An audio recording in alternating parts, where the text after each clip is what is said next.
अखंडानंद संबोध पूर्तये ब्रह्ममूर्तये सुधास्मित समाश्लिष्ट नेत्रांतरस्फूर्तये नमः। शंकरं शंकराचार्यं केशवं बादरायणं सूत्रभास्कृतौ वन्दे भगवन्तौ पुनः पुनः। ईश्वरोर्गुरुरात्मेति मूर्तिभेदविभागिने व्योमवद्व्याप्तदेहाय दक्षिणामूर्तये नमः। शंकराचार्यमध्यमाम् अस्मदाचार्यपर्यन्तं ब्रह्म गुरुपरम्परा।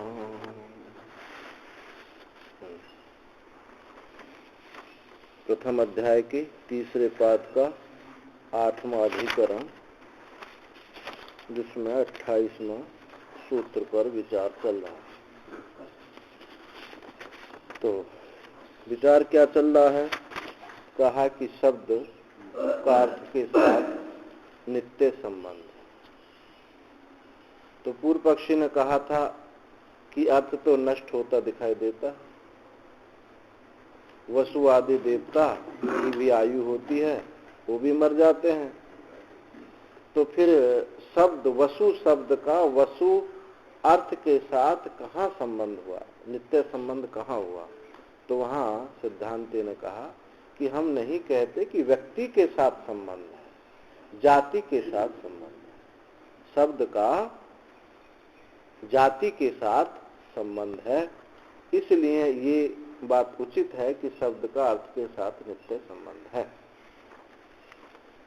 अब इसी में विचार फिर वहां प्रश्न उठाया कि आपने तो कहा था, पूर्व में कह के आए कि जन्माद्यस्यतः,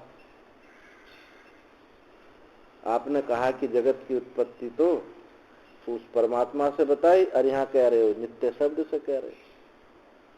तो वहां समाधान किया कि उपादान की दृष्टि से वहां ये बात कही गई है, और यहाँ तो केवल इतनी बात दिखानी है कि शब्द का अर्थ के साथ नित्य संबंध है। जो शब्द है तो वो अर्थ है, अर्थ है तो शब्द है, इतना यहाँ कहना बताया जाता है। वहां तो उपादान की दृष्टि से कहा, क्योंकि वो जो सूत्र है वो तटस्थ लक्षण को, उसकी श्रुति है यतो वा इमानि भूतानि जायन्ते येन जातानि जीवन्ति यत् प्रियन्ति अभिसंविशन्ति है। तो वो सूत्र जिससे ये जगत की उत्पत्ति स्थिति लय है, तो तटस्थ लक्षण से परमात्मा का स्वरूप को बताना है, और जगत का उपादान भी ये सच्चित आनंद ही है। अभिन्न निमित्तोपादान बताने की दृष्टि से वहां इस सूत्र है, और यहाँ केवल शब्द का अर्थ के साथ संबंध। अब कहते हैं कि कथम पुनः अवगम्यते शब्दात् प्रभति जगतिति। तो ये कैसे जाना जाता है कि शब्द से जगत उत्पन्न होता है? तो कहते हैं प्रत्यक्ष अनुमानाभ्याम।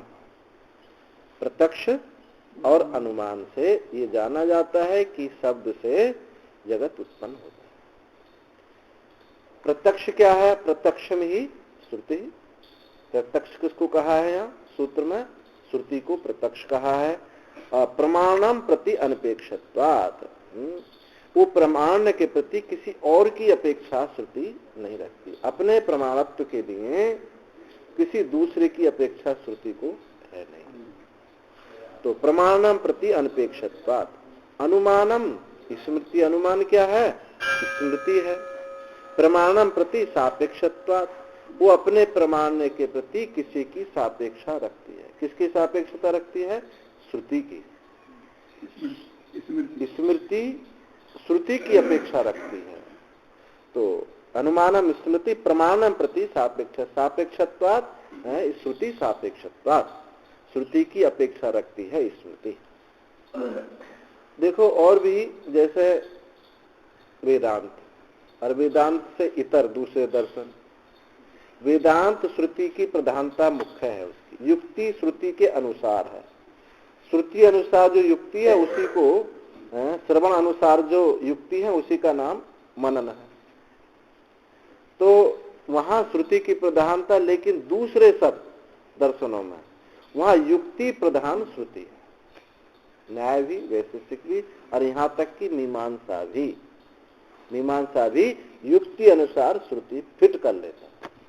अब जैसे आर्य समाजी कर लेते हैं, गीता को मान लेते हैं, लेकिन सबको नहीं मानेंगे, जो उनके मतलब की चीज है उसको मान लेंगे। तो जहाँ श्रुति मुख्य है, उसके यदि श्रुति स्मृति में विरोध होता है तो श्रुति मान्य है, स्मृति मान्य नहीं। ते ही शब्द पूर्वा सृष्टि दर्श्यतः, वे दोनों यानी श्रुति और स्मृति, प्रत्यक्ष और अनुमान, ये शब्द पूर्व ही सृष्टि को दिखाते हैं। ये श्रुति भी ऐसे ही कहती है कि सब पूर्व की सृष्टि है, और स्मृति भी ऐसा कहती है। अब इसमें श्रुति उद्धृत करते हैं, एता इति वै प्रजापतिर्देवान् असृजत असग्रम इति मनुष्यान् इंदवा इति पितृपवित्रम इति ग्रहानशवः इति स्तोत्रम विश्वान् इति शस्त्रम अभिसौभग्य इति अन्यया प्रजाः इति श्रुति। कि एते जो पद है, एते इति, एते इस पद से देवताओं का स्मरण करके प्रजापति ने देवों का सृजन किया, देवताओं की सृष्टि की। तो एते इस पद का स्मरण करके, अभी एते क्या है, शब्द को दिखा रहे हैं। एते इस सब, इससे देवताओं का सृजन किया, और फिर एते इति प्रजापति सृजन समग्रम इति मनुष्यान इंदवा, और असग्रम से मनुष्यों का स्मरण करके मनुष्यों की सृष्टि की, और इंदवा से पितरों का स्मरण करके पितरों की सृष्टि की, और त्रिपवित्रम, इससे ग्रहों का स्मरण करके इन ग्रहों की, जो नवग्रह आदि होते हैं, इनकी सृष्टि की।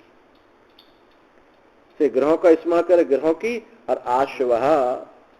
आश्वह से स्तोत्र स्मरण करके स्तोत्र की,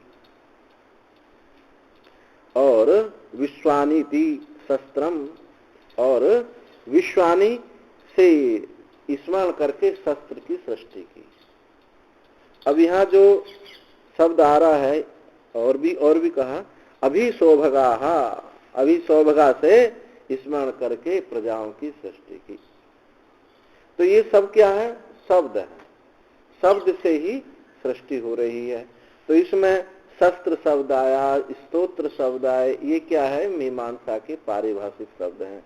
जब वहां बताए थे खांडा में कि शस्त्र क्या है, जब श्रुति को ही विशेष छंद में अभिव्यक्त करते हैं तो उसका नाम छंद हो जाता है। स्तोत्र है, स्तोम है, स्तोम भी श्रुति को उनका जो पाठ करने का तरीका है, 3, 9, 15, 17 ऐसे क्रम से जब उनकी आवृत्ति होती है तो स्तोत्र ही जो क्या है, स्तोम बन जाता है।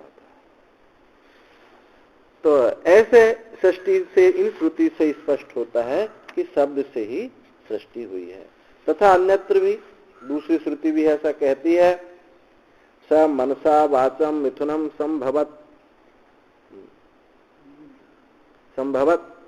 अन्य सूत्री में भी कहा, स मनसा वाचा, स उस प्रजापति ने मन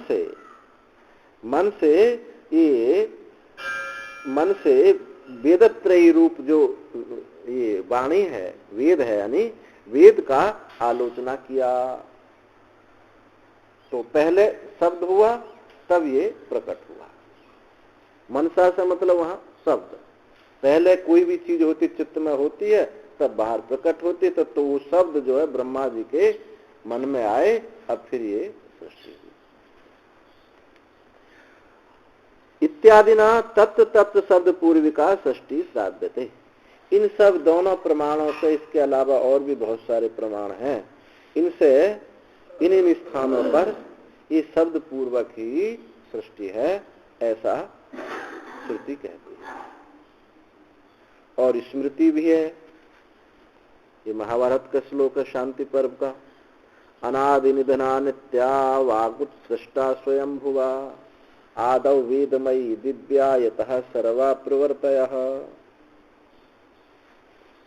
तो अनादि निधना नित्या वागुत्सृष्टा स्वयंभुवा, ये स्वयंभू ब्रह्मा जी ने सृष्टि के आरंभ में ये अनादि निधन, अनादि और अनंत और नित्य, अनादि अनंत नित्य, ये दिव्य वेदमय वाणी को उत्सर्ग किया, यानी प्रकट किया, बनाया नहीं, जो पूर्व कल्प में था उसको उत्सर्ग किया, निकाल दिया, अपने मुखों से निकाल दिया।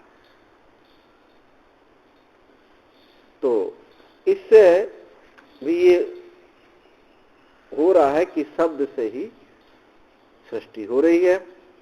उत्सर्गोपि अयम बातः संप्रदाय प्रवर्तनात्मको द्रष्टव्य।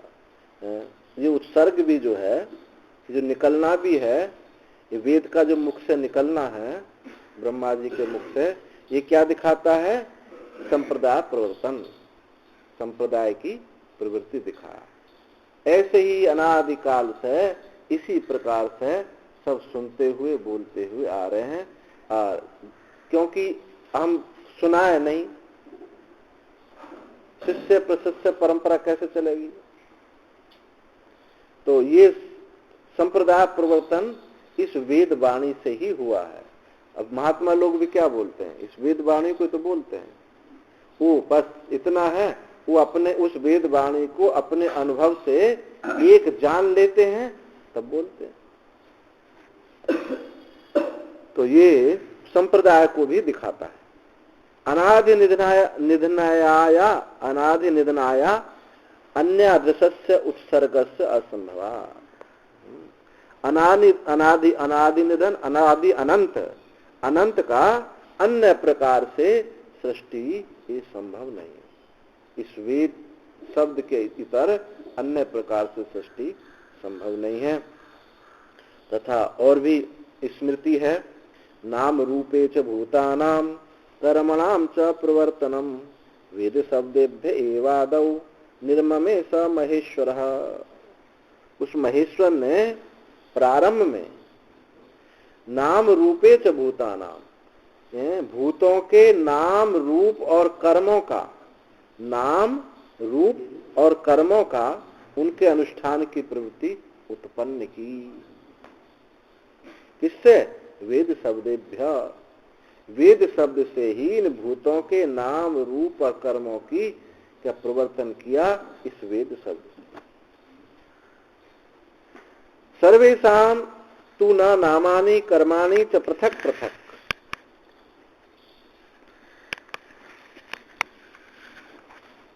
सर्वेषां तु स नामानि कर्माणि च पृथक पृथक वेद शब्देभ्य एवादौ पृथक संस्थाश्च निर्ममे। और उसके आरंभ में सबके पृथक पृथक नाम और रूप और कर्म, ये अवस्थाएं सब जो है वेद शब्द से ही निर्माण किया है, निर्ममे निर्माण किया है। पृथक संस्थाश्च, अलग अलग अवस्थाएं, पृथक पृथक उनके नाम रूप कर्म अनुष्ठान आदि सब वेद से ही प्रकट हुआ है। अपि च चिकीर्षितम अर्थम अनुतिष्ठन् तस्य वाचकम शब्द पूर्वम स्मृत्वा पश्चात्तम अर्थम अनुतिष्ठति इति सर्वेषां न प्रत्यक्षमेतत्। और भी चिकीर्षितम अर्थम अनुतिष्ठत, इसके अनुष्ठान करने की इच्छा से उसका जो वाचक शब्द है, उन वाचक शब्दों को ही स्मरण करके पश्चात उसके अर्थ का अनुष्ठान होता है। पहले शब्द होता है, कोई भी काम भी करें, पहले चित्र हमारे दिमाग में बनता है, शब्द आता है, फिर वो क्रिया होती है, अनुष्ठान होता है, फिर उसका फल प्राप्त होता है। तो ये उसके अर्थ को पाने के जो इच्छुक है, उसका अनुष्ठान करता हुआ उसका जो वाचक शब्द है उसको स्मरण करके ही फिर उसके पीछे उसका अनुष्ठान करता है। ऐसा हम सब लोगों को प्रत्यक्ष है, सब जानते हैं। तथा प्रजापतिरपि सृष्टु सृष्टि पूर्व वेदिका शब्द मनसी प्रादुर्बभूव पश्चात तद तद अनुगत अर्थान सत्सजा इति गम्यते।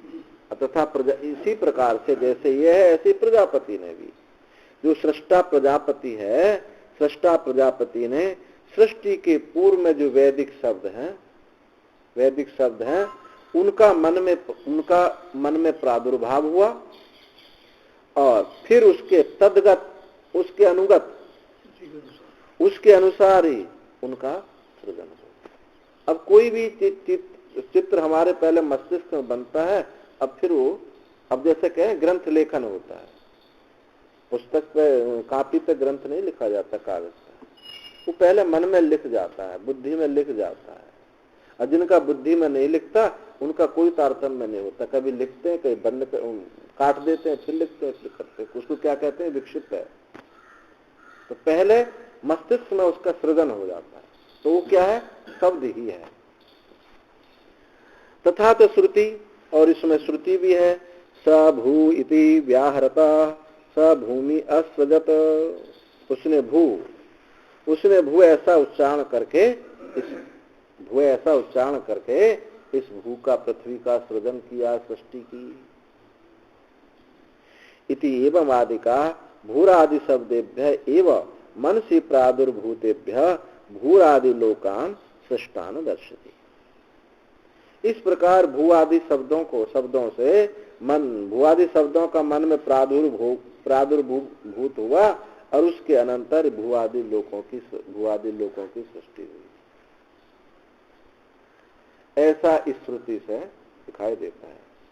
अब यहां से आगे एक वैयाकरणों का शास्त्रार्थ शुरू होता है। वैयाकरण में दो मत हैं, एक वर्णवादी एक स्फुटवादी। एक कहता है कि जो जगत उत्पन्न हो रहा है ये नित्य स्फुट से उत्पन्न होता है। एक कहता है कि वर्ण नित्य है, वर्ण से शब्द होता है और शब्द से जगत उत्पन्न होता है।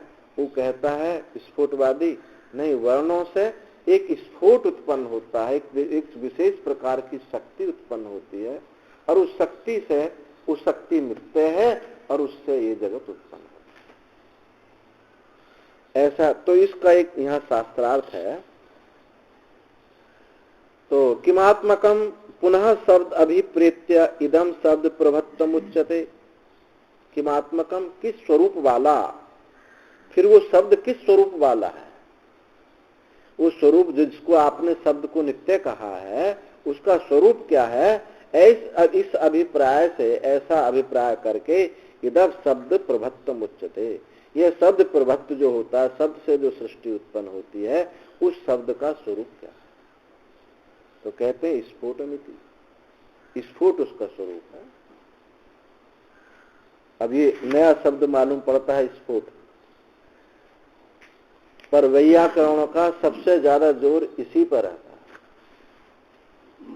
तो स्फोटमित्याह, स्फोट तो पहले अब यहाँ पूर्व पक्ष बनाया है स्फोट को, और सिद्धांति क्या है, वर्ण पक्ष।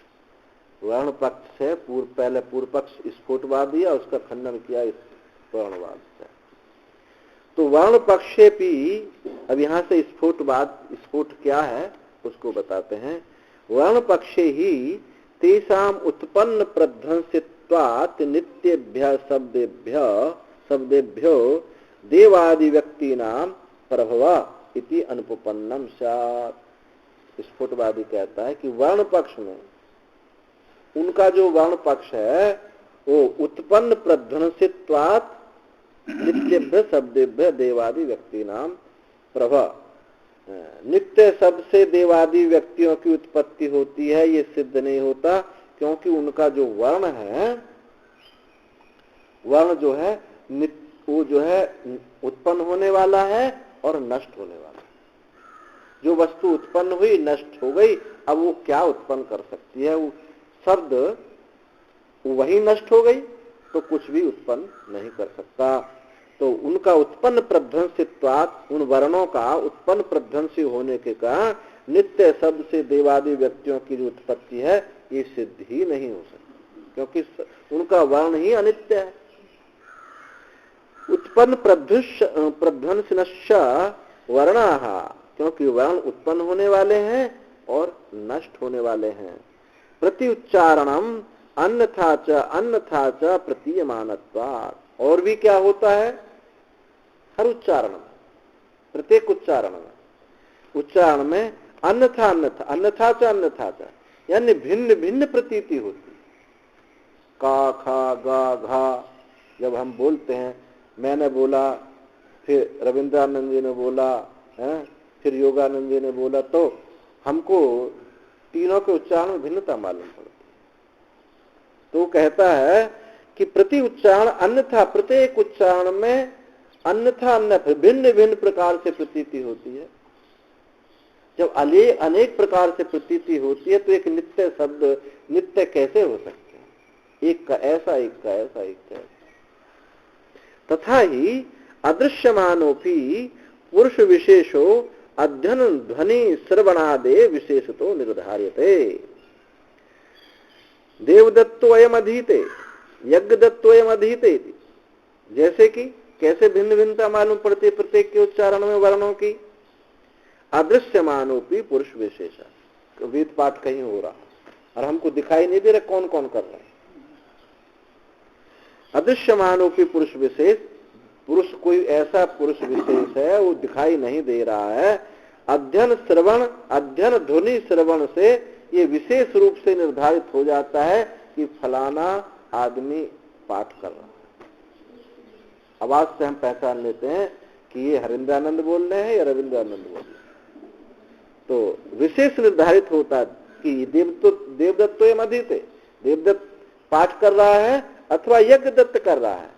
तो इससे वर्ण अनेक हो रहे हैं प्रत्येक उच्चारण में।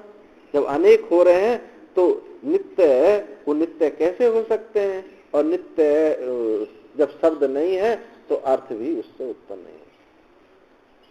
ये कहता है न च अयम वर्ण विशेषो अन्यथात् प्रत्यय मिथ्या ज्ञानम।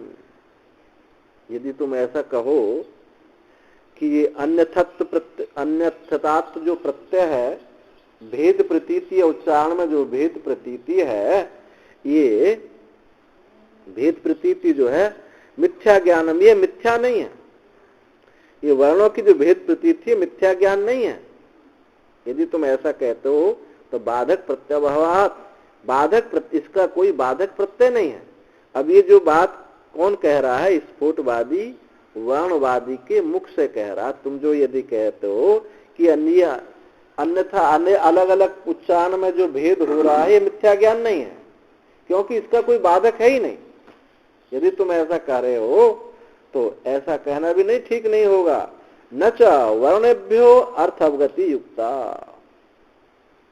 इससे वर्णों से अर्थ की, इस प्रकार के वर्णों से अर्थ की अवगति बोध नहीं हो सकता। अलग अलग उच्चारण होंगे। नहीं एको वर्णो अर्थ प्रत्यायते, और भी कहते हैं कि न च वर्णेभ्यो अर्थावगति युक्ता, वर्णों से अर्थ की, इस प्रकार के अर्थों वर्णों से अर्थ की अवगति होगी नहीं, क्योंकि जो भिन्न भिन्न वर्ण है तो उनसे अर्थ की अवगति नहीं होगी।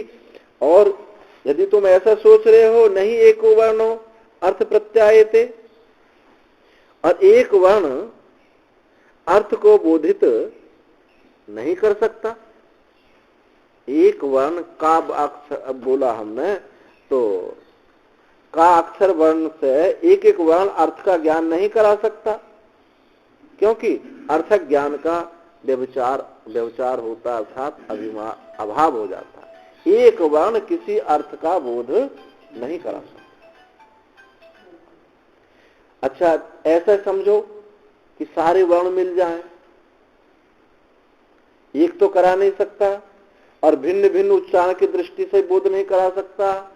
अच्छा, ऐसा सोचो न च वर्ण समुदाय प्रत्ययो अस्ति, कि सारे वर्ण मिलकर के सब एक साथ मिलकर के और अर्थ की अवगति करा देंगे, का खा गा का सब एक जगह मिल जाए।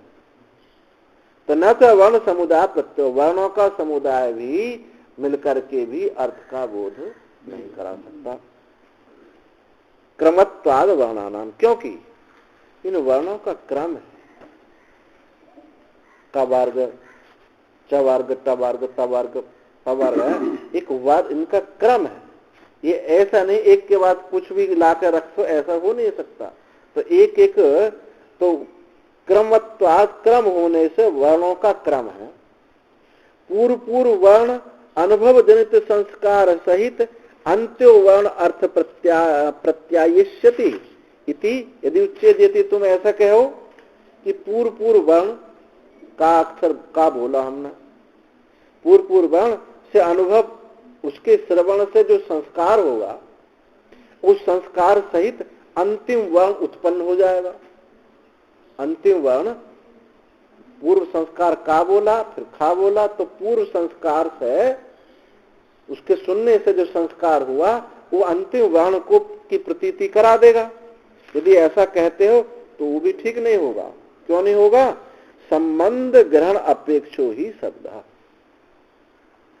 क्योंकि जो संबंध ग्रहण अपेक्षित शब्दों को संकेत की ग्रहण की अपेक्षा रखता। कोई भी शब्द जो है संकेत की अपेक्षा रखता। का संकेत हुआ, खा संकेत हुआ, उस संकेत की अपेक्षा रखता है। और स्वयं प्रतिमानो अर्थो प्रत्यायित धूमादिवत, और इसलिए धूम आदि के समान स्वयं प्रतीत होने पर अर्थ की प्रतीति करा सकता है। शब्द संकेत ग्रह की अपेक्षा रखता है, और इसलिए धूम आदि, जैसे धुआं, कहीं धुआं हो रहा है तो अपना पता चलता है कि ये धुआं हो रहा है, ऐसे ही धूमादिवत, धूम आदि के समान स्वयं प्रतीत होने पर अर्थ की प्रतीति करा सकता है। न च पूर्व पूर्व वर्ण अनुभव जनित संस्कार सहित अंत वर्ण से प्रतीति अस्ति। क्यों नहीं हो सकती? कि पूर्व पूर्व जो वर्ण है उसके श्रवण से जनित संस्कार के सहित अंत वर्ण की प्रतीति वो नहीं हो सकती। क्यों नहीं हो सकती? एक तो आप कहते हो कि वर्ण प्रध्वंसी है, आपने कहा उत्पन्न हुआ नष्ट हुआ, एक तो ये बात। और दूसरी बात यह है अप्रत्यक्षवाद संस्कार आना। असंस्कार तो प्रत्यक्ष है नहीं, और जो अर्थ अवगति होगी वो तो प्रत्यक्ष होगी।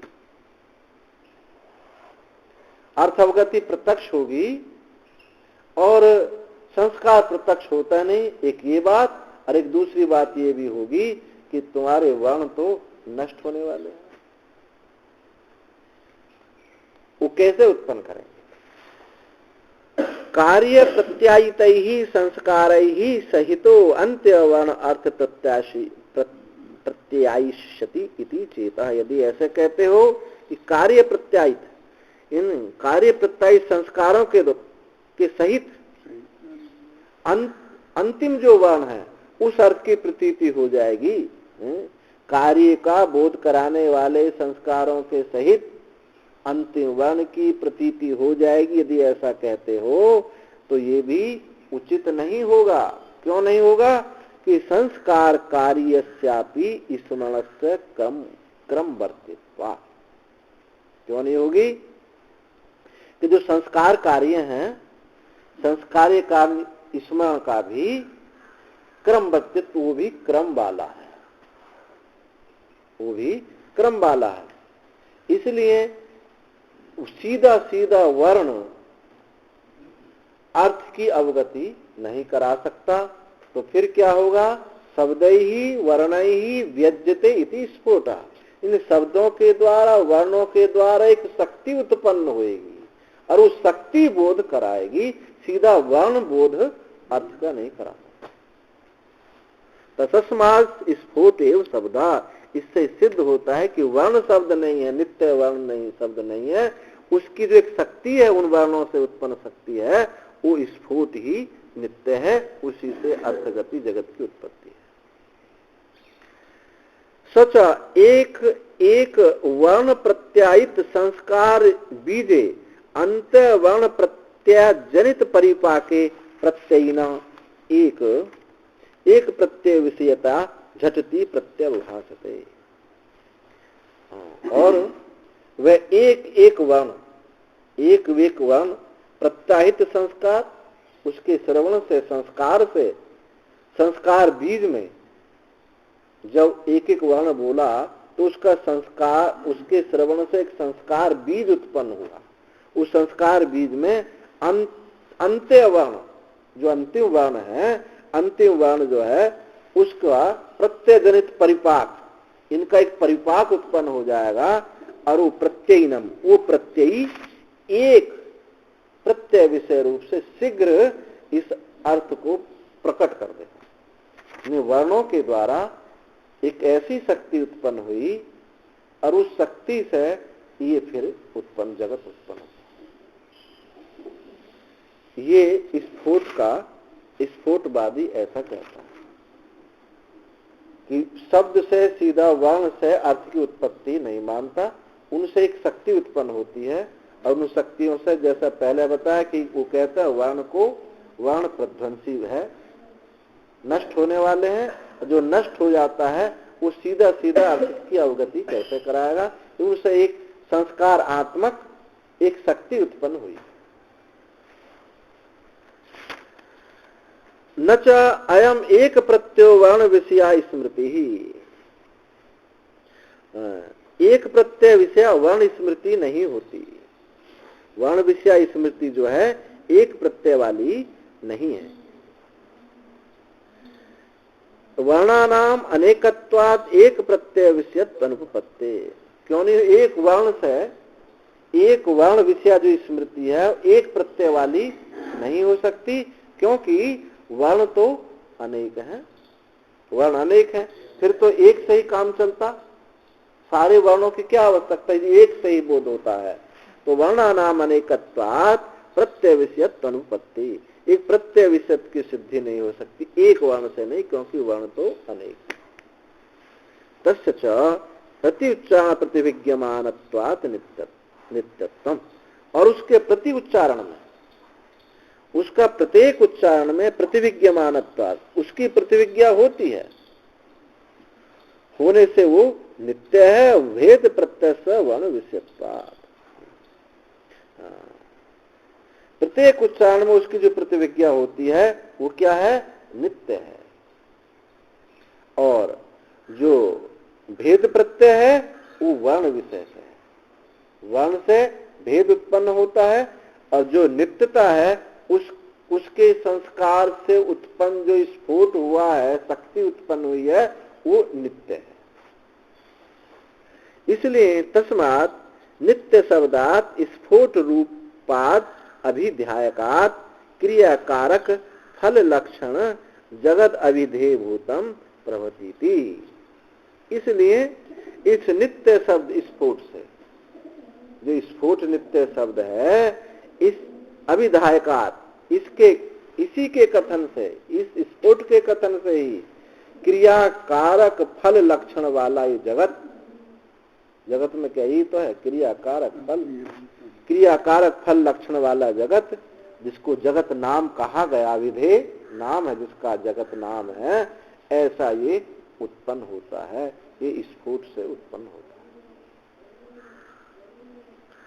तो ये तो इतना मत रहा स्फोटवाद का। स्फोटवाद ने वर्णवाद का खंडन किया कि 3-4 इसमें हेतु बताए कि वर्ण एक तो नष्ट होने वाले हैं, और उनसे जो संस्कार उत्पन्न होता है वो संस्कार सीधा ना एक वर्ण से अर्थ की अवगति हो सकती है, न समुदाय से हो सकती है, उनके क्रम से भी वो बोध नहीं करा सकता है। इसलिए इनके संस्कारों से उत्पन्न एक बीज उत्पन्न हो रहा है अव्यक्त रूप से, जिसको हम स्फोट कहते हैं। उस स्फोट को नित्य है, उसी से जगत की उत्पत्ति हुई।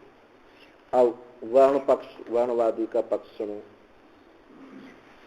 वर्णवादी कहता है कि वर्णा एव तु शब्द है, ये वर्ण ही शब्द है और ये नित्य है। इति भगवान उपवर्षवा। ये वैयाकरण के पूर्व एक आचार्य हुए हैं उपवर्ष, उन्होंने कहा कि वर्ण ही शब्द है और ये नित्य है।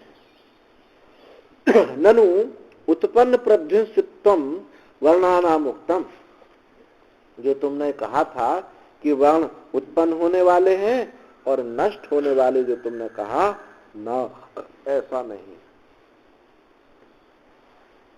ते एव प्रतिभिज्ञानात्, उन्हीं की, ते उन वर्णों की ही प्रत्येक शब्द में, प्रत्येक वाक्य में उनकी प्रतिभिज्ञा होती है। जब कहेंगे कलम,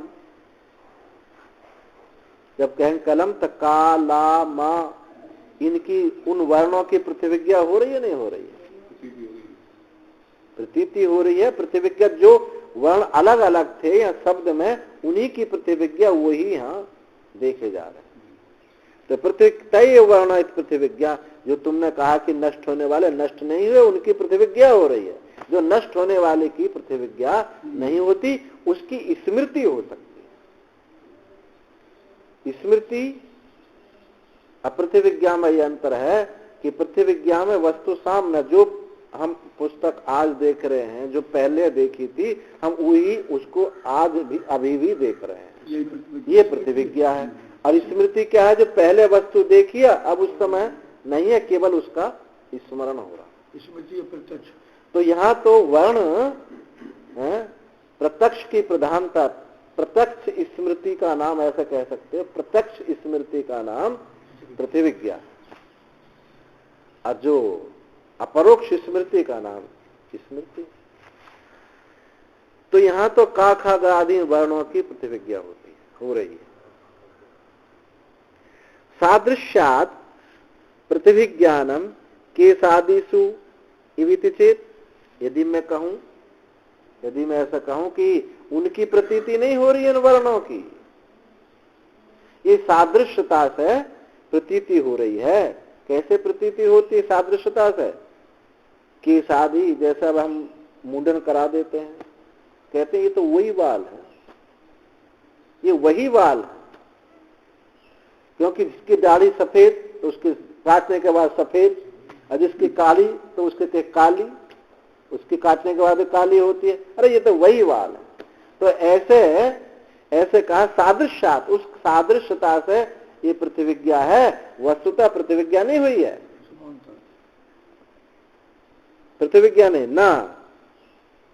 प्रतिविज्ञान स प्रमाणांत बाधनुपपत्ति, इस प्रतिविज्ञा का दूसरे प्रमाण से बाध हो नहीं सकता। ये सबको प्रत्यक्ष अनुभव होता है कि हाँ सादृश्य, जो ऐसा माने कहे कि सादृश्यता वो वाला वर्ण नहीं है। यदि तुम ऐसा कहो कि ये वो वर्ण नहीं है, उसकी प्रतिविज्ञा नहीं, उसकी सादृश्यता से हो गई है, वो तो नष्ट उत्पन्न हुआ था, नष्ट होगा। ऐसा जो स्फुटवाद का मत कुछ कुछ बौद्ध से मिलता है, क्षणिक विज्ञानवाद है ना, इन दोनों की बहुत कुछ प्रधानता एक जैसी लगती है। तो सादृश्यता से प्रतिविज्ञान कहो कि उसकी सादृश्यता से प्रतिविज्ञान होता है, ऐसा नहीं है कि प्रमाण कोई प्रमाणांतरेण बाधनुपपत्ति, किसी दूसरे प्रमाण से बाध नहीं हो सकता। इसका सब जानते हैं कि वो बाल तो हमने काट करके खेत में फेंक दिए, सबको मालूम, वो बाल नहीं है, ये दूसरा ही बाल निकल कर आया है। तो सादृश्यता नहीं। प्रतिविज्ञान आकृति निमित्तम इति चेत, यदि ऐसा कहें कि प्रतिविज्ञान जो आकृति निमित्त है, आकृति मान जाति, कल बताया था सामान्य, तो ये जो प्रतिविज्ञान है ये जाति निमित्त है, व्यक्ति निमित्त नहीं है।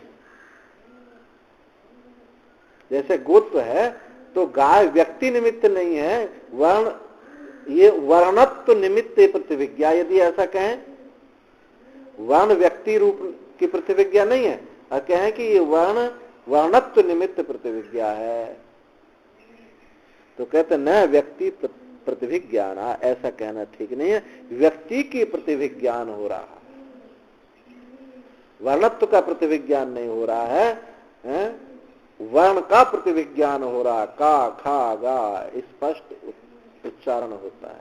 जब कलम शब्द कहते हैं तो का ला मा स्पष्ट होता है, और जो वर्णत्व होता है, जाति होता है, वो जो जाति है, प्रत्येक वर्ण की अलग अलग जाति होगी। प्रत्येक वर्ण का कत्व, खत्व, मत्व ये अलग अलग होगा सब। तो उससे, और जो जाति होती है, जो जाति से, जैसे घटत्व है, आंखों से तो आप नहीं देख सकते उसको, घट व्यक्ति को देखोगे। यहां तो हम शब्द को भी प्रत्यक्ष देख रहे हैं, कलम दवात आदि को सब देख रहे हैं। तो इसलिए वर्ण यहाँ प्रत्यक्ष है, वो वर्णत्व नहीं, जाति नहीं। यदि ही प्रति उच्चारण गवादि व्यक्ति वद अन्य अन्य वर्ण व्यक्त्या प्रतियेरन तत् आकृति निमित्तम प्रतिविज्ञानम स्यात् न तु तदस्ति।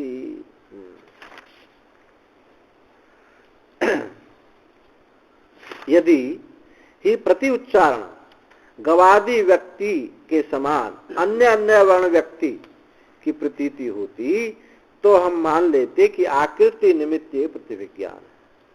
ये जो है प्रत्येक उच्चारण में गो आदि जो उच्चारण के समान अन्य अन्य वर्ण व्यक्ति की प्रतीति हो, तो ये माना जा सकता है कि प्रतिविज्ञा जाति निमित्त है, अलग अलग।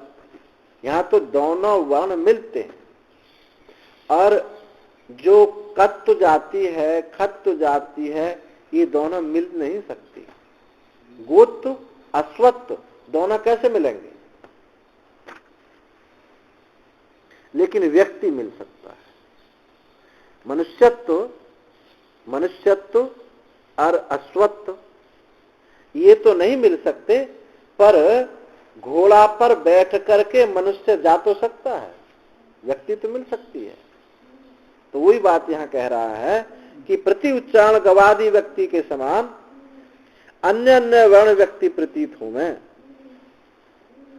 अन्य अन्य व्यक्ति वर्ण प्रतीत हो में, तो आकृति निमित्त प्रतिविज्ञान होती। आकृति यानी जाति निमित्त प्रतिविज्ञान होता। न तु तदस्ति, किंतु ऐसा है नहीं। वर्ण व्यक्ता ये भी प्रतिउच्चारण प्रतिविज्ञायन्ते। वर्ण व्यक्ति की ही प्रत्येक उच्चारण में प्रतिविज्ञा होती है, प्रत्येक वर्ण व्यक्ति की। वर्णत्व की, जाति की प्रतिविज्ञा नहीं होती। जैसे द्विगो शब्दो उच्चारितः इति प्रतिपत्ति न तो द्वौ गो शब्दो इति। द्विगो शब्द, दो बार गो शब्द उच्चारण किया गया, गो इति प्रति, ऐसी प्राप्ति होती है, ना कि ये प्राप्ति नहीं होती कि दो गायों की प्राप्ति नहीं होती। गो कहें तो यहाँ दो गाय शब्दों की दो बार गाय शब्द बोला गया, ना कि ये नहीं कहा कि दो गाय हैं, ये ऐसा बात नहीं कही जा रही है। ननु वर्णापि उच्चारण भेदेन भिन्ना प्रतीयन्ते। अब देव कहो कि यदि ऐसा कि वर्ण भी उच्चारण भेद से भिन्न प्रतीत होते हैं। माँ हमने का बोला है, अब बंगाली लोग बोलते हैं तो पहले मुंह को गोल गोल बनाएंगे, हैं, रोसोगुल्ला है, और पंजाबी बोलेगा तो दूसरे ढंग से बोलेगा, उत्तर प्रदेश का बोला दूसरे ढंग से बोलेगा। तो प्रत्येक आदमी को उच्चारण का भिन्नता हो जाती है। तो कहते हैं वर्णापि उच्चारण भेदेन भिन्ना प्रतीयन्ते, कि वर्ण भी उच्चारण भेद से भिन्न प्रतीत होते हैं। तो देवदत्त यज्ञ दत्तयो अध्ययन ध्वनि श्रवणात् भेद प्रतीति युक्तम। जो तुमने ये बात कही थी कि देवदत्त वेद पाठ कर रहा है, यज्ञ दत्त वेद पाठ कर रहा है, उनके अध्ययन ध्वनि के श्रवण से भेद प्रतीत होती है, तो वर्णों में भेद है। ये जो तुमने ऐसा कहा था कि प्रत्येक उच्चारण का, प्रत्येक व्यक्ति का वर्ण भिन्नता है, तो कहते हैं अत्र विधीयेत, तो जो तुमने ये बात कही थी ऐसी बात ये नहीं है।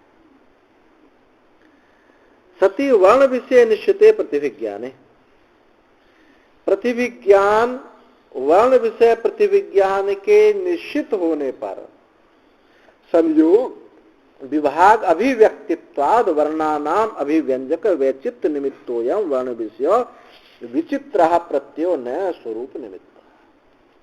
तो जो तुमने ये बात कही थी कि प्रत्येक उच्चारण में वर्ण भिन्न भिन्न है, तो ऐसा नहीं है।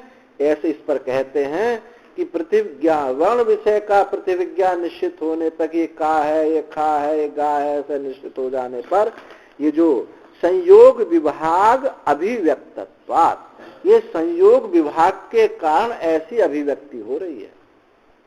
संयोग विभाग क्या बताते हैं भाई? वर्णानाम अभिव्यंजक वैचित्र निमित्त, वर्णों की अभिव्यक्ति की जो विचित्रता का जो निमित्त है, ये वर्ण विषय विचित्रता जो है, ये किसके कारण है? संयोग विभाग के कारण। अलग अलग जो वर्ण मालूम पड़ते हैं प्रत्येक व्यक्ति से, ये संयोग विभाग के कारण है, ऐसा मालूम पड़ता है। तो संयोग किसको कहते हैं और विभाग कहते हैं? संयोग है स्थान, तालुवादी स्थान, और विभाग क्या है? ये वायु के झटके, वायु का संयोग। जब वायु, इसको प्रयत्न बोलते हैं व्याकरण, जब वो तालु से झटका लगता है तो तालव्य शब्द बनते हैं, जब ओष्ठ से लगता है तब ओष्ठ वाले शब्द बनेंगे, जब दांत से लगता है तो दंतव्य शब्द, दंते शब्द का प्रयोग हो, ऐसे शब्द निकलेंगे। तो ये जो है, कोई तो बंगाली तो मुंह को गोल गोल करेगा तो इसलिए उच्चारण में भिन्नता आ जाती है, और पंजाबी जो होठों को नीचे खींच देता है तो पूरा शब्द नहीं बोलता। राजेश की जगह क्या बोलेगा? रजेश बोलेगा। एक शब्द को कम कम कर लेता है क्योंकि ओष्ठ को नीचे कर देता है। तो स्थान भेद से जो वायु के झटके लगते हैं, उस स्थान भेद से वो उच्चारण की भिन्नता मालूम पड़ती है, पर वर्ण के स्वरूप से भिन्नता नहीं। अब जब भारतीय लोग इंग्लिश बोलते हैं, अब विदेशी लोग इंग्लिश बोलते हैं, तो उनके है तो वर्ण तो वही है, लेकिन उच्चारण में भिन्नता हो जाती। तो यही बात कही कि वर्ण विषय विचित्र प्रत्यय न स्वरूप निमित्ता, वर्ण के स्वरूप के निमित्त से ये उच्चारण की भिन्नता नहीं है, संयोग विभाग की भिन्नता से ये भिन्नता है। अपिच वर्ण व्यक्ति भेदवादिनापि प्रतिविज्ञान सिद्धे वर्ण कृत्या कल्पितव्या। अपिच वर्ण व्यक्ति भेदवादी, स्फोटवादी, अब ये वर्णवादी कह रहा है कि वर्णवादी, तुम वर्णवादी व्यक्ति स्फोटवादी कह रहा है वर्णवादी के मुख से, तो वर्ण व्यक्ति भेदवादी वादिनापि, तुम वर्ण व्यक्ति भेदवादियों के द्वारा भी प्रतिविज्ञान की सिद्धि के लिए वर्ण कृतया कल्पितव्या, वर्णाकृतया कल्पितव्या, तुमको भी वर्ण की आकृति यानी सामान्य जाति की कल्पना करनी चाहिए। स्फोटवादी ने कहा, वर्णवादी, तुमको भी इस प्रतिविज्ञान के लिए, वर्ण के प्रतिविज्ञान के लिए वर्णत्व की, जाति की, सामान्य की तुमको कल्पना करनी चाहिए, क्योंकि गोत्र के बिना गाय हो ही नहीं सकती। गाय पना ना हो तो गाय कैसे होगी? गाय आकृति व्यक्ति कैसे होगा? तासु च परोपाधिक भेद प्रत्ययति अभ्युपगंतव्यम। तासु च परोपाधिक, तासु उनमें, उन आकृतियों में, जातियों में परोपाधिक भेद प्रत्यय स्वीकार करना चाहिए। उन जातियों में तुमको उपाधि स्वीकार करनी चाहिए। ये क्या है?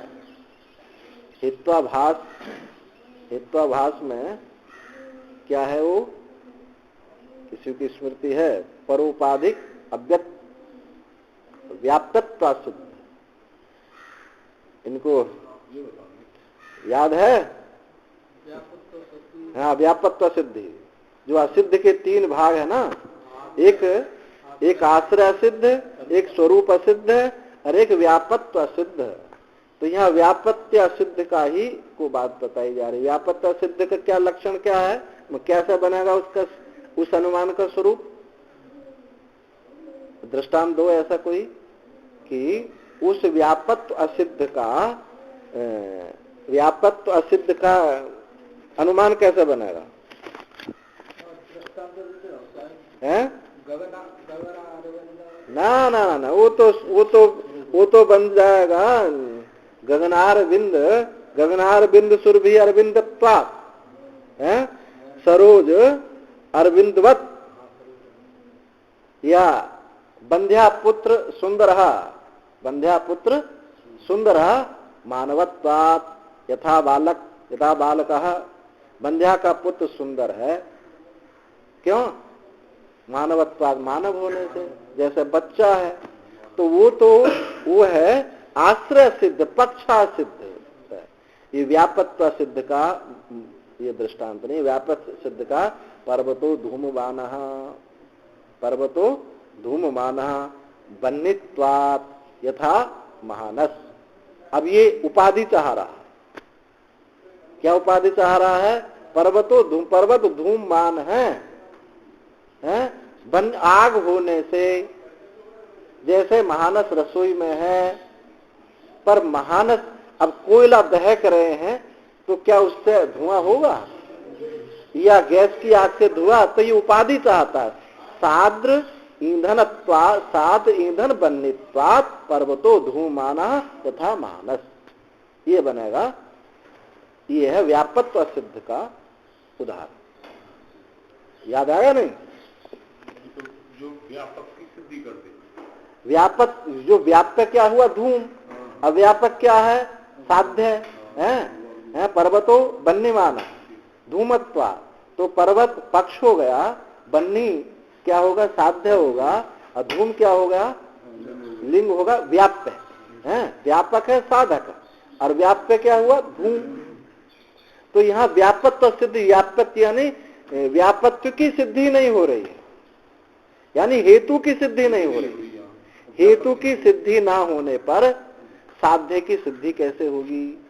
है? तो यहाँ पर्वतो धूममाना बन्नित्वात् यथा महानस, तो यहाँ दोष हो गया, हित्वाभास हो गया। ये कौन सा हित्वाभास हो गया? इसको व्यापत्व सिद्ध बोल तो या उपाधि बोल। तो क्या इसमें उपाधि चाह रहा है? क्या उपाधि चाहता है? पर्वतो धूमान साद्र ईंधन बन्नित्वात् यथा महानस, गीला ईंधन वाली जो अग्नि है वो धुआं करेगी, बिना सूखी जो कोयला है वो धुआं नहीं करेंगे। तो यहाँ इसमें देखे तासु च उपाधि, उन आकृतियों में उपाधि चाहता है। क्या उपाधि है? उदात, अनुदात, स्वरित, बोलने के जो उच्चारण है उन उपाधि को चाहेगा। वर्ण भी, वर्णत्व भी, जाति भी और वर्ण भी, दोनों उपाधि चाहते हैं। अब जैसे बोलने का मैंने अच्छा बात है कि बंगाली ऐसे बोलता है, मुंह को गोल गोल करेगा, तो वहां उदात होगा, अनुदात होगा, अथवा स्वरित होगा, अनुनासिक होगा, नासिक होगा। कोई नाक में बोलते हैं, ऐसा है ना, किसी का कुछ कोई बोलते ही नाक में है, तो वो उस उपाधि को स्वीकार करके ही बोलेंगे। तो ये उपाधि लगती है। तो यहाँ ये कह रहा है कि उन आकृतियों में भी उदात, अनुदात, स्वरित आदि उपाधि जोड़ने पड़ेंगी, तब भेद प्रत्यय स्वीकार होगा। तो तदवरम, उसकी अपेक्षा तो श्रेष्ठता क्या है? तदवरम वर्ण व्यक्ति स्वेप परोपाधिक भेद प्रत्यय, उससे श्रेष्ठता तो यह है कि वर्णत्व में, जाति में उपाधि न करके सीधे वर्ण में करो। ये क्या होगा? लाघव होगा। और पहले जाति में उपाधि लगाओ, फिर वर्ण में लगाओ, तब जाकर के उच्चारण होगा। तो ये क्या होगा? गौरव होगा। अब वो गौरव का मतलब ये नैयायिक भाषा है। गौरव शब्द तो लोक में जिसको बोला जा रहा है वो गौरव नहीं है, कठिनता समझ। जैसे अब नाक ऐसी पकड़नी है, ये क्या होगा? लाघव होगा। और जब ऐसे घुमा कर नाक पकड़ो क्या हो गया? गौरव होगा। तो ये गौरवाद, ये गौरव होगा। तदवरम वर्ण व्यक्ति स्वेव परोपाधि भेद प्रत्यय। इसलिए श्रेष्ठता उससे अच्छा ये है कि वर्ण व्यक्तियों में ही ये उपाधि जोड़ लो। तो भेद प्रत्यय स्वरूप निमित्तम च प्रतिभिज्ञानम कल्पना लाघवम, यानी स्वरूप, वर्ण स्वरूप निमित्त जो प्रतिभिज्ञान होगा ये लाघव होगा। और आप जाति में उपाधि करेंगे, फिर व्यक्ति में उपाधि करेंगे तो वो गौरव हो जाए। एस एव च वर्ण विषयस्य भेद प्रत्यस्य बाधकः प्रत्ययोयत प्रतिभिज्ञानम। एस यही जो वर्ण विषय भेद प्रत्यय, वर्ण विषय भेद प्रत्यय का जो बाधक प्रत्यय है, वर्णों की प्रतिज्ञा में भी वर्णों की प्रतिविज्ञा ही उनमें भेद प्रतीति का बात करने वाला प्रत्यय। जो वर्णों की प्रतिविज्ञा है उसमें भेद प्रतीति का बात करने वाला ये प्रत्यय है। अथ कथम ही एकस्मिन् काले बहुनाम उच्चारिताम एकेव संगकारो युगपत् अनेक रूपा स्यात् उदात्तश्च अनुदात्तश्च स्वरितश्च सानुनासिकश्च निरनुनासिकश्च। एक ही काल में बहुतों के द्वारा उच्चारण किया जाता हो, एक ही काल में बहुतों के द्वारा उच्चारण करता हुआ एक ही गकार होता, एक साथ अनेक रूप होगा। बहुत लोग उच्चारण कर रहे हैं, सब उच्चारण कर रहे हैं एक ही काल में, और बहुतों के द्वारा एक ही वर्ण का उच्चारण होता है, तो उनके उच्चारण में जो भिन्नता आती है उनके बोलने में, वो किसके कारण से आती है? ये अनुनासिक, नासिक, कोई नाक में बोलता है, कोई नाक में नहीं बोलता है, कोई उदात ऊंचा बोलता है, कोई नीचा बोलता है, कोई समान रूप से बोलता है। तो इनसे उनमें भिन्नता एक साथ जो अनेक रूपता है इनके कारण होती है। जो उसने कहा था कि प्रत्येक उच्चारण में वर्ण भिन्न भिन्न है, ये उसका उत्तर दिया जा रहा। पूर्व पक्ष को भूल जाएंगे तो सिद्धांत फिर समझ में नहीं आएगा। पूर्व पक्षी ने कहा था कि प्रत्येक का उच्चारण अलग, प्रत्येक का वर्ण अलग अलग है, ये का अलग वर्ण बोलता है, ये खा अलग बोलता है। तो उन्होंने कहा कि ऐसा नहीं, ये तो समविभाग, और क्या बताया था, समविभाग, संयोग विभाग, संयोग विभाग के कारण ऐसे भिन्नता है, वर्ण की स्वरूपता से भिन्नता नहीं है।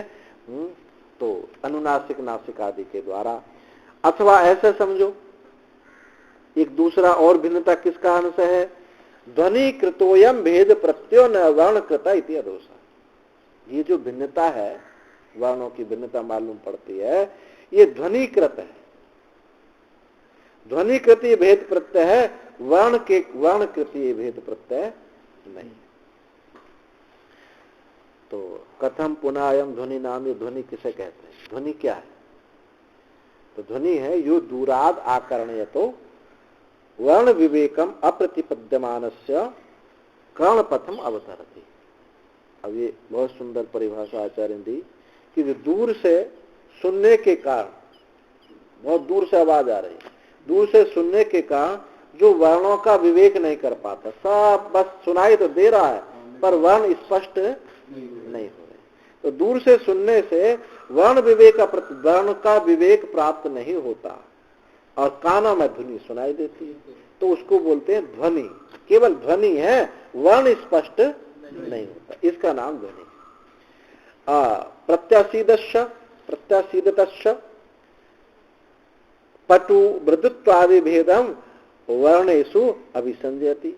और जो पास में बैठ करके सुन रहा है, पास में बैठकर सुनना है, तो उसको कि उन वर्णों की स्पष्टता, उसको स्पष्ट है कि ये उच्चारण स्पष्ट मालूम पड़ रहा है। पटु मृदुत्व आदि भेद वर्णों में वो उस पर आरोप कर लेते हैं, उनका वर्णों में आरोप कर लेते हैं। तो ये जो है यहाँ दूर से जो सुनाई पड़ रही है वर्ण स्पष्ट नहीं, इसका नाम ध्वनि है। और पास में बैठा हुआ जो है उसमें ये पटुता है, ये मृदु है।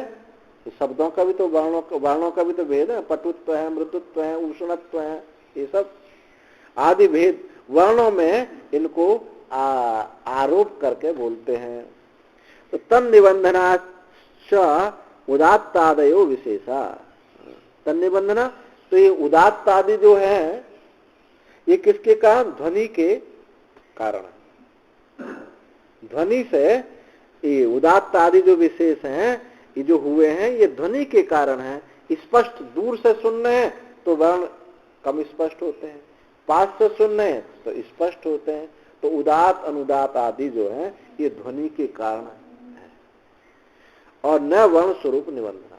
ये वर्ण के स्वरूप से ऐसा नहीं, वर्ण तो एक का ही है, का वर्ण। अब देखो इस क्षेत्र में भी शायद थोड़ा थोड़ा बोलते हैं जो अशुद्ध है, बिल्कुल अशुद्ध है। पश्चिमी यूपी में तो बोलते ही हैं। अब जैसे बोलेंगे इधर भी बोलते हैं कै खे गे घे, बोलते हैं ना, ये अशुद्ध है। राजस्थान में बोलते हैं, इधर मेरठ मुजफ्फरनगर यहाँ भी बोलते हैं कै खे गे, अहम अहम, अहम नहीं बोलेंगे, अहम। तो ये जो है उच्चारण गलत है, आधा अक्षर कर लेते हैं। तो यही उच्चारण की भिन्नता होती है बोलने का। और बोलना चाहिए अहम, का खा गा घा, ये उच्चारण ठीक है। तो प्रति उच्चारण वर्णानाम प्रति उच्चारण प्रतिविज्ञामानत्वात्, क्योंकि वर्णों का प्रत्येक उच्चारण में उनकी प्रतिविज्ञा होती है। एवं च सती सालंबना एत उदात्तादि प्रत्यय भविष्यन्ति।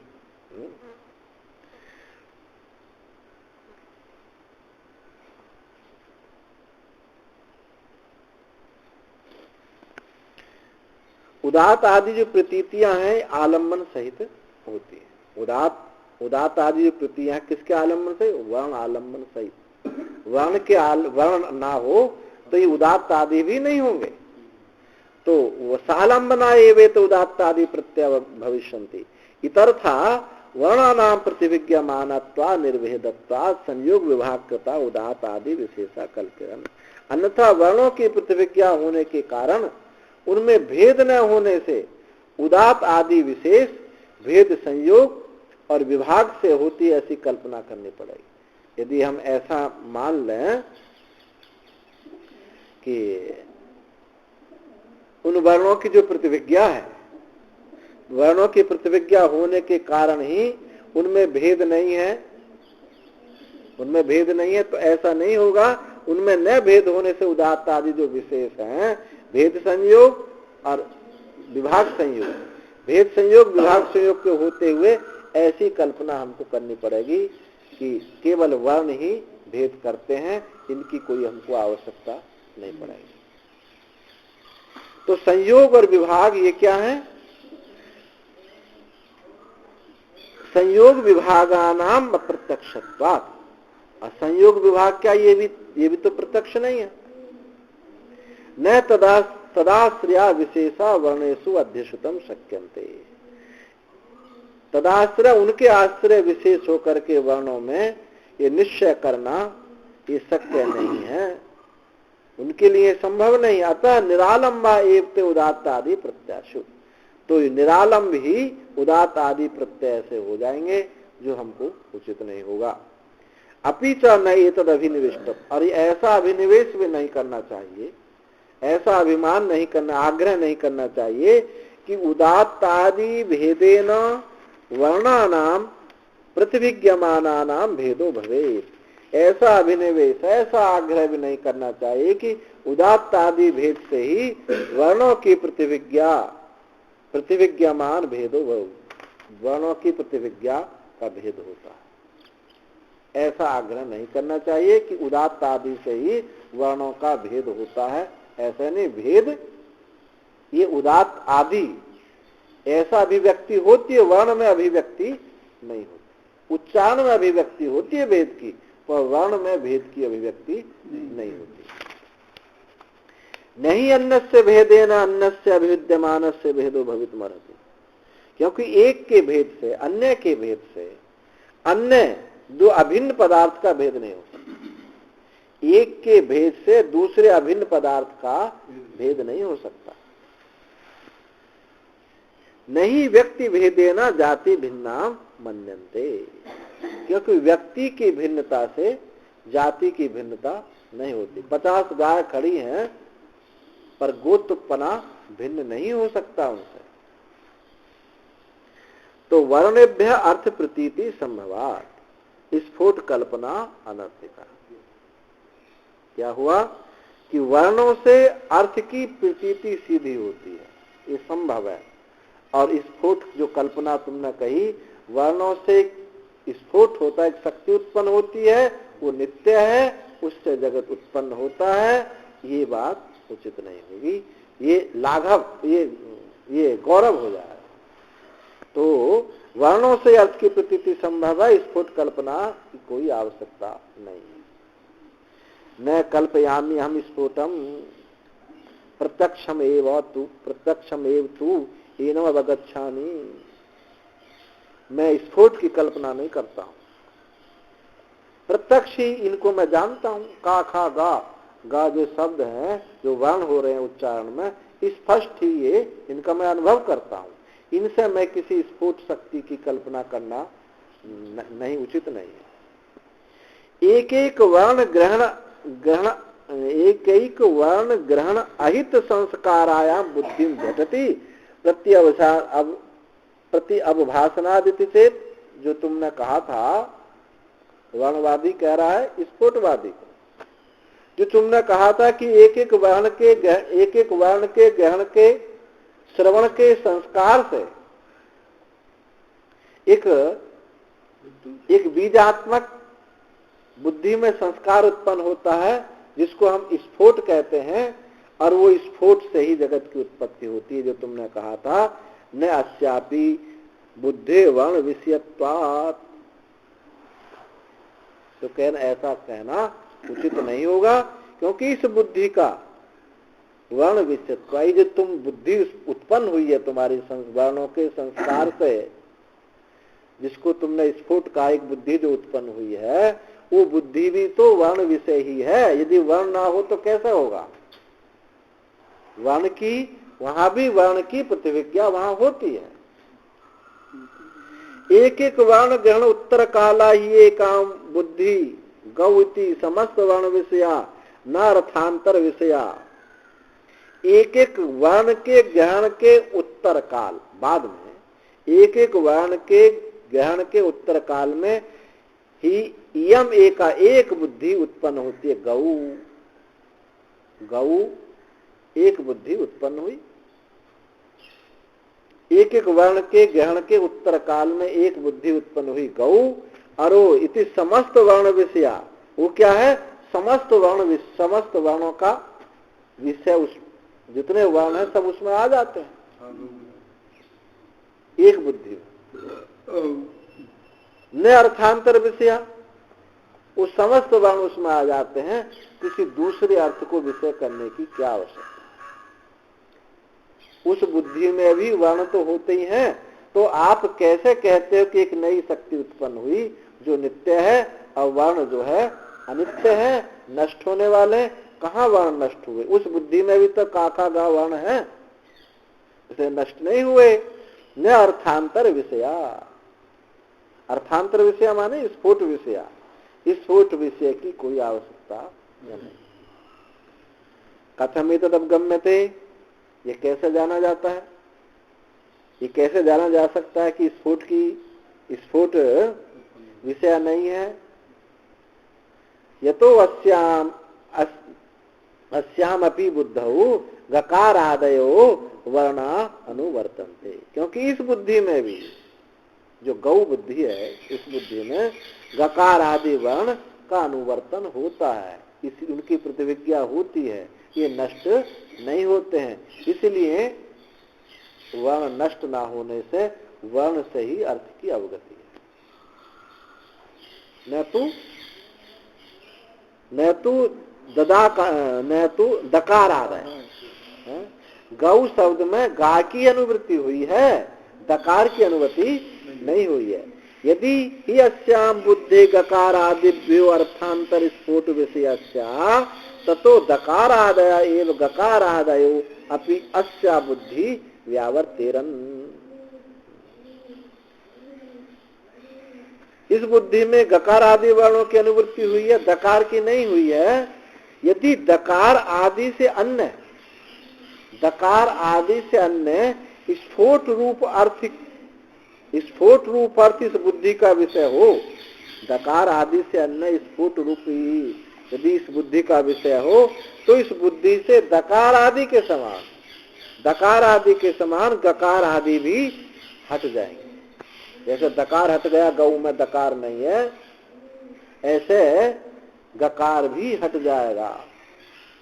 दकार आदि अन्य स्फोट अर्थ बुद्धि विषय हो तो उस बुद्धि से दकार आदि भी गकार आदि के समान हट जाएंगे। तो ये ऐसा ठीक नहीं, ऐसा नहीं है। तो गौ शब्द में गकार है, दकार नहीं है। तो यदि हम कहें कि स्फोट को ही माने तो दकार भी आना चाहिए, गकार भी आना चाहिए। और गौ में गौ गकार आ रहा है, दकार नहीं आ रहा है।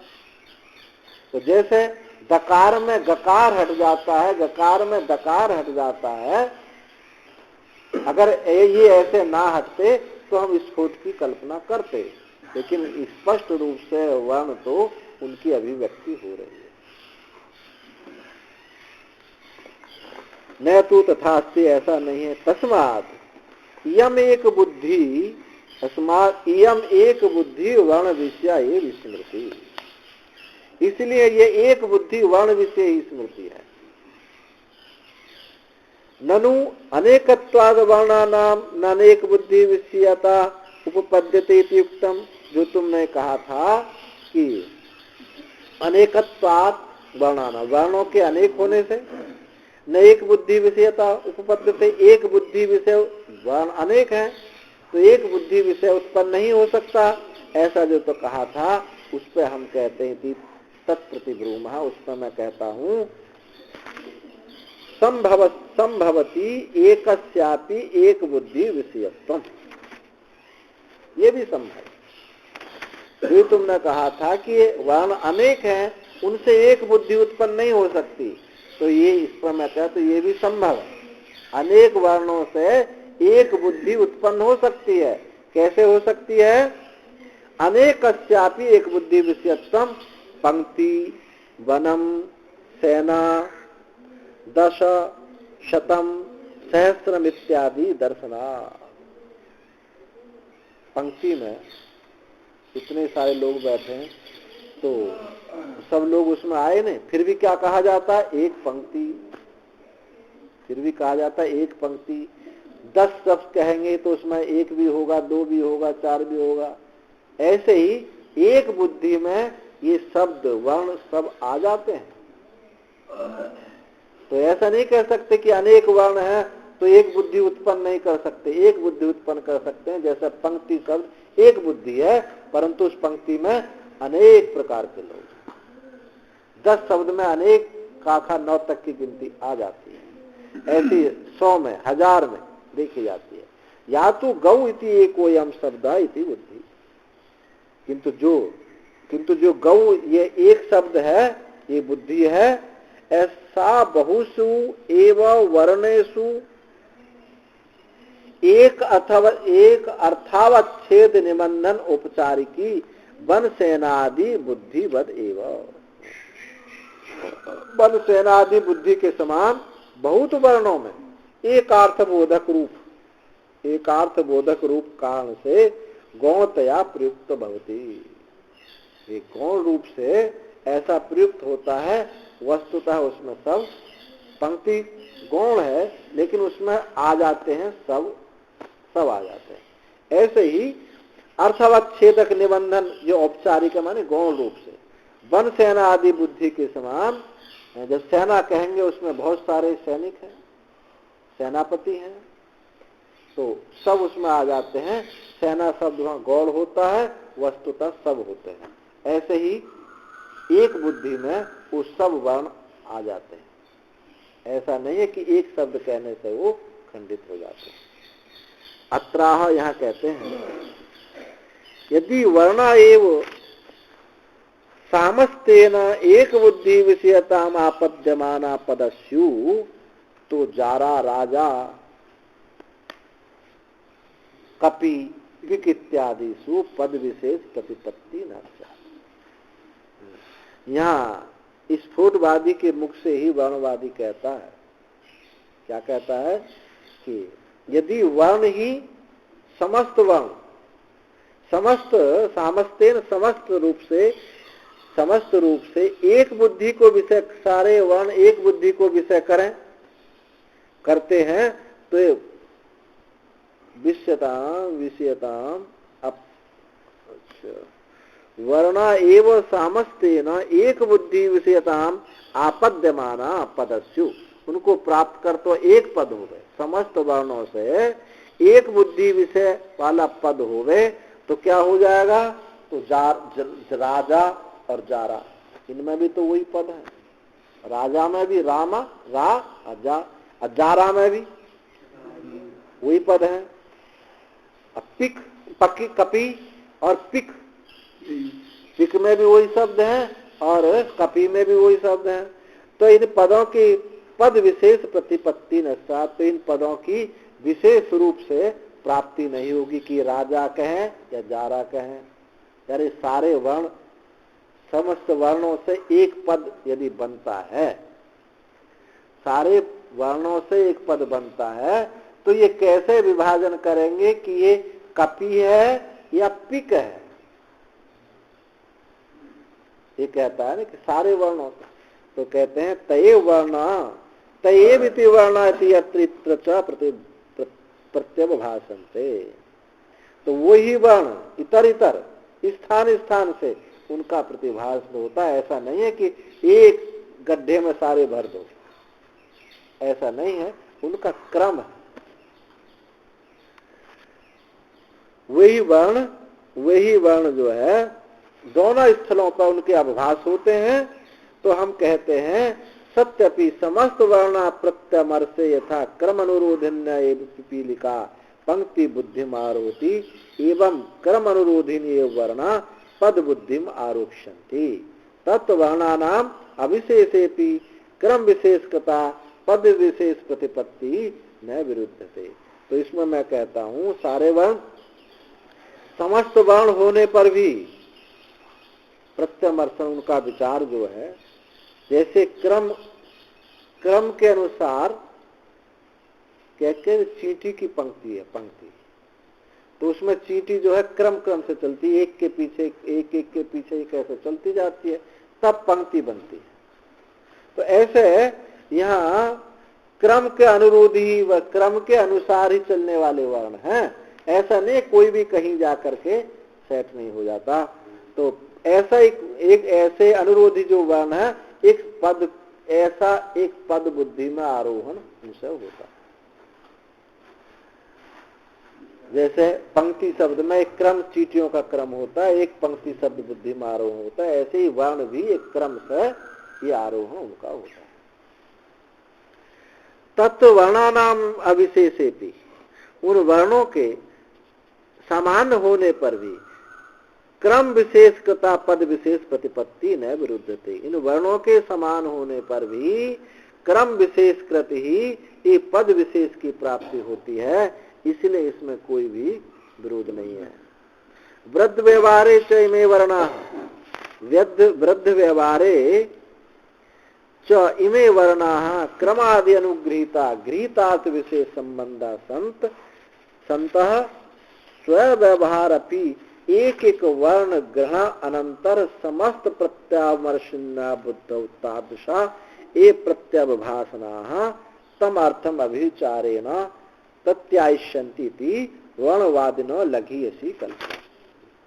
उन्होंने कहा कि अपने व्यवहार में भी एक एक वर्ण का ग्रहण होने पर, समस्त का विमर्शन, समस्त का विचार होने पर करने से एक बुद्धि जैसे उत्पन्न होती है, उसका भास होता है।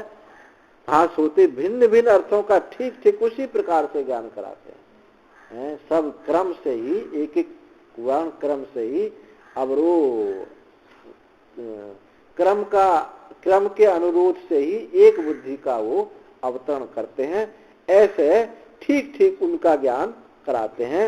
इसलिए वर्णवादी लघीयसी कल्पना, वर्णवादी की कल्पना लघीयसी यानी सरल है, कठिनता इसमें नहीं है।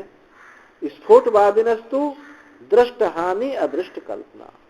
और स्फोटवादी की कल्पना में क्या होगा? दृष्ट की हानि होगी और अदृष्ट की कल्पना होगी। दृष्ट की हानि क्या होगी? जो प्रतिविज्ञा जिन वर्णों की हो रही है उनकी तो हानि हो जाएगी, और जो है नहीं एक नया स्फोट ला करके जिसकी कल्पना नहीं है उसको हम ना कल्पना, उसको ला करके खड़ा कर देंगे। तो दृष्ट की हानि होगी और अदृष्ट की कल्पना होगी। जो दृष्ट नहीं है उसकी हमने कल्पना कर ली, अदृष्ट जो दृष्ट है उसको हमने हटा दिया। दृष्ट कौन है? वर्ण है, जो प्रतिविज्ञा प्रत्येक वाक्य में होती है, शब्द में होती है। और अदृष्ट कौन है? स्फोट है, जो हमने उसकी कल्पना कर ली। तो ये जो है ये गौरव है। वर्णाश्च इमे क्रमेण गृह्यमाना स्फोट व्यंजति। कैसे? देखो, वर्णाश्च इमे क्रमे, वर्ण इस क्रम से ग्रहण होते हुए स्फोट को अभिव्यक्त करते हैं।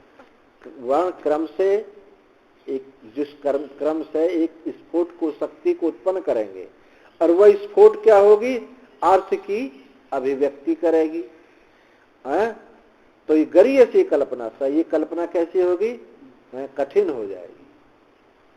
और वर्ण सीधे शब्द की अभी उत्पत्ति कर रहे हैं, अर्थ की अभिव्यक्ति कर रहे हैं वह, तो ये कल्पना सरल है, ये सुगम हो गई।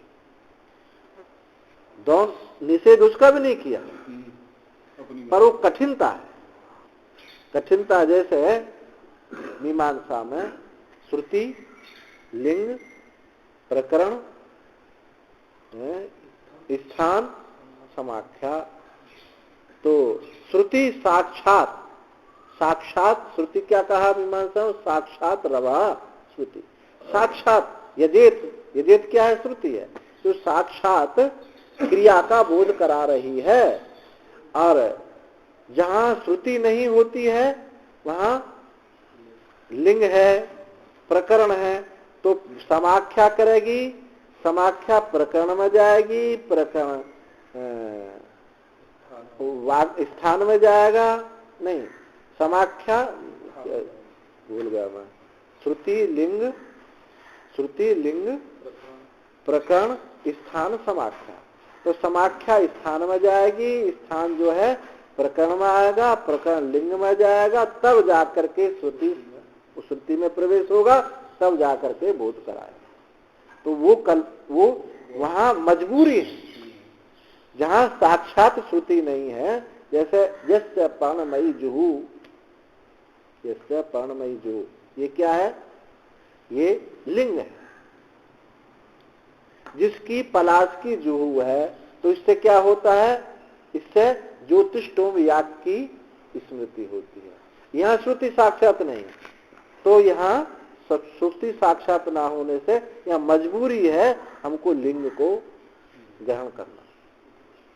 और जहाँ साक्षात श्रुति है वहां तो कहना क्या? तो यहाँ वही बात यहाँ बताई गई कि गरीय से जब साक्षात वर्ण शब्द, नित्य शब्द का विबोध करा रहे हैं, तो हमको ये कल्पना करनी हमारी व्यर्थ है। अथापि नाम प्रति उच्चारणम अन्य अन्य वर्णा स्यु तथापि पृथ्वीज्ञा लंबन भावेन वर्ण सामान्यानाम अवश्य अभ्युपगंतव्यत्वात् या वर्णेषु अर्थ प्रतिपादन प्रक्रिया रचिता सा सामान्येषु संसारितव्या। यदि प्रत्येक उच्चारण में अन्य अन्य वर्णों में प्रत्येक उच्चारण में अन्य अन्य वर्ण हो तो भी प्रत्येक उच्चारण में अन्य अन्य वर्ण तो भी प्रतिविज्ञालंबन भावेन उस प्रतिविज्ञा के आलंबन भाव से वर्ण सामान्य को ही स्वीकार करना चाहिए, ना कि स्फोट को स्वीकार करना चाहिए। या वर्णेषु अर्थ प्रतिपादन प्रक्रिया रचिता, या वर्णेषु या जो वर्णों में प्रतिविज्ञानिक प्रक्रिया रचित है वह सामान्येषु संसारित है।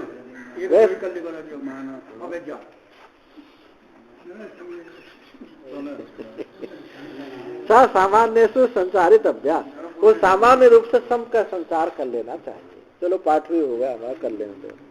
ततश्च नित्यभ्य शब्देभ्यो देवादि व्यक्ति नाम प्रभुवा इति अविरुद्धम। इसमें क्या बात सिद्ध हुई? नित्य शब्दों से देवादि व्यक्तियों की उत्पत्ति होती है, ये बात सिद्ध हुई। शब्द क्या है? ये शब्द नित्य है, वेद वाक्य है, उससे इस जगत की उत्पत्ति ये सिद्ध है। ओम पूर्णमदः पूर्णमिदं पूर्णात् पूर्णमुदच्यते पूर्णस्य पूर्णमादाय पूर्णमेवावशिष्यते। सर्वे भवन्तु सुखिनः, सर्वे सन्तु निरामयाः, सर्वे भद्राणि पश्यन्तु मा कश्चित् दुःखं